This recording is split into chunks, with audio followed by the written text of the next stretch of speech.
Almost everyone who tries to change their life quits by day 7. Not because they're lazy, not because they lack discipline, because their brain is doing something on purpose, something nobody ever explained to them. By the end of this video, you're going to understand exactly why the first week destroys most people, why day 8 is more dangerous than day 1, and what actually happens inside your brain on the day you finally change for good. This isn't motivation. This is mechanism. Let's get into it. Here's a question most people never ask. If change is so good for you, why does your own brain fight it? You know smoking is killing you. You still light up. You know scrolling at 1 a.m. is wrecking your sleep. You still scroll. You know skipping the gym makes you feel worse. You still skip it. If your brain was truly on your side, none of this would happen. So what is it actually protecting? Here's the answer almost nobody tells you. Your brain isn't fighting change. It's protecting your identity. To your brain, who you are right now isn't a preference. It's a survival category. The version of you that exists today. The one who skips the gym, checks the phone, avoids the hard conversation. That version has kept you alive for years. Your brain doesn't know that a better you is safer. All it knows is that the current you is proven. So the moment you try to become someone new, your brain doesn't experience it as growth. It experiences it as risk. And that single fact explains something that ruins most people's chance at change before they even realize what's happening. Stick with me. This is where it gets strange. Science, dopamine, habit loops, identity. Let's break down what's actually happening in your brain in plain language. Every habit you have, good or bad, runs on the same 3-step loop. Cue, action, reward. Take the gym example. The cue is your alarm going off at 6 a.m. The action is either getting up or hitting snooze. The reward, if you hit snooze, is instant. 5 more minutes of comfort, 0 effort. Your brain logs that reward immediately. It doesn't care that skipping the gym costs you something 2 months from now. It only cares what happened in the last 10 seconds. This is dopamine at work. Dopamine isn't the feel-good chemical people think it is. It's the prediction chemical. It fires not when you get the reward, but when your brain predicts a reward is coming. That's why the pull to check your phone happens before you even open the app. Your brain already predicted a hit of novelty, and it wants that prediction confirmed. Now here's where identity comes in. Every time you repeat an action, your brain isn't just building a habit. It's building a self-concept. Skip the gym enough times, and your brain doesn't just learn, we don't go to the gym. It learns, we are not gym people. That's no longer a behavior. That's identity. And identity is what your brain protects above almost everything else.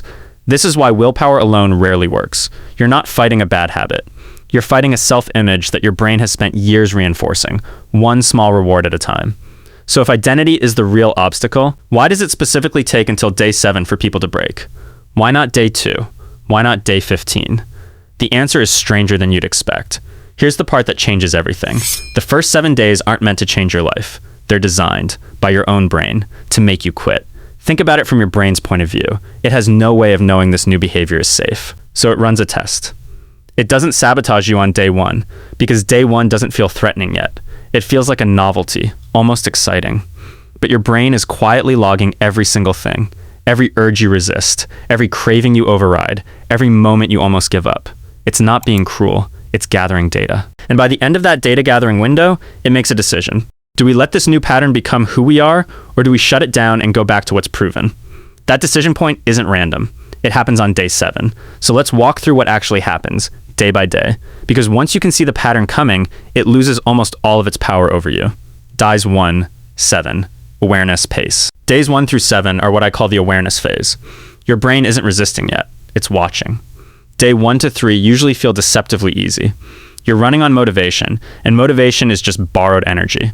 It's not sustainable, but it's real while it lasts. This is why so many people post their day 1 inch on social media, feeling unstoppable. They don't know they're inside the calm part of the test. Day 4 to 6 is where the cracks start. The novelty fades. The task that felt exciting on day 1 now just feels like a task. This is your brain quietly building its case. Is this really worth becoming who we are?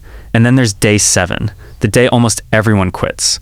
Not because anything dramatic happens. Usually it's something small. You're tired. You had a bad day. Someone offers you the thing you gave up. And in that moment, your brain presents quitting not as failure, but as relief.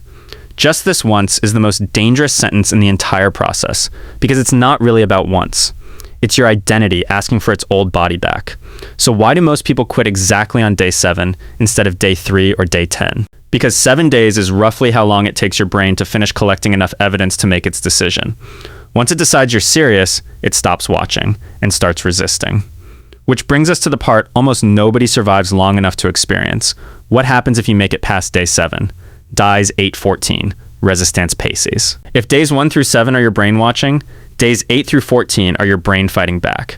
This is the resistance phase, and it's the most misunderstood part of the entire process. Here's what nobody tells you. This phase is supposed to feel harder than week 1. If it does, that's not a sign you're failing. It's a sign your brain has recognized the new behavior as a genuine threat to the old identity, and it's escalating. This is where excuses start appearing that feel completely reasonable. You didn't have them on day 2, but suddenly on day 9, you're too busy, or too tired, or it's not even working anyway. None of these excuses are lies, exactly. They're your brain manufacturing justifications in real time, because a direct, I want to quit wouldn't be convincing enough on its own. Old habits also start feeling oddly appealing again, almost nostalgic. The thing you were trying to escape starts to feel like comfort, like home. That's identity defending its territory. Your brain isn't attacking you. It's trying to restore the version of you it recognizes. Most people who fail here, right around day 8 to day 10. And it's almost always because they interpret the increased difficulty as proof the plan isn't working, instead of proof the plan is working exactly as expected. So what actually happens if you push through this phase instead of listening to it? Something shifts. And it doesn't happen the way you'd expect. Dies 15, 21, identity sift pace. Days 15 through 21 are the identity shift phase.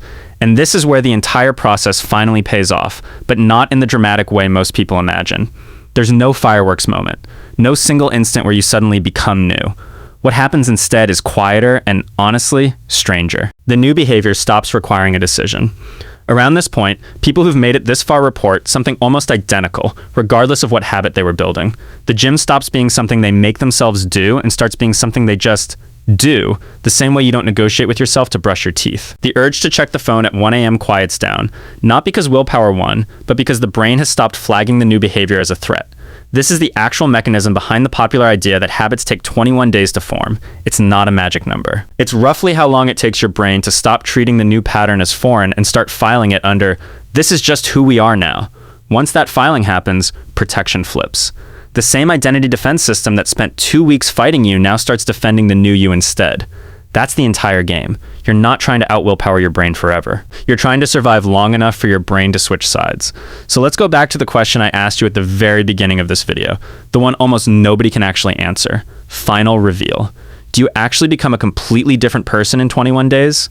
No. And that's the part almost every 21-day challenge gets wrong. You don't become a new person in 21 days. You become someone who has proven, to their own brain, that they can survive the discomfort of change without collapsing back into the old identity. That's it. That's the entire mechanism. The real 21-day law isn't about transformation. It's about becoming the kind of person who can keep changing. Because once your brain learns that new identities are survivable, it stops treating every future change like a crisis. The second habit is always easier than the first. The third is easier than the second. Not because you got more disciplined, because your brain finally learned that becoming someone new won't kill it. If you're about to start something, a habit, a goal, a version of yourself you've been avoiding, here's the only thing worth remembering. Expect day 7 to feel like quitting time. Expect day 9 to feel harder than day 2. Neither of those feelings mean you're failing. They mean the process is working exactly the way it's supposed to. The people who succeed aren't the ones who never feel like quitting. They're the ones who recognize the feeling for what it actually is, and keep going anyway. Your life doesn't change the day you feel motivated. It changes the day your brain stops negotiating. If this made something click for you, you already know someone stuck around day 8 right now. Send them this video. And if you want to actually track your own 21 days and see this play out in real time, I've got something for that in the description. I'll see you in the next one.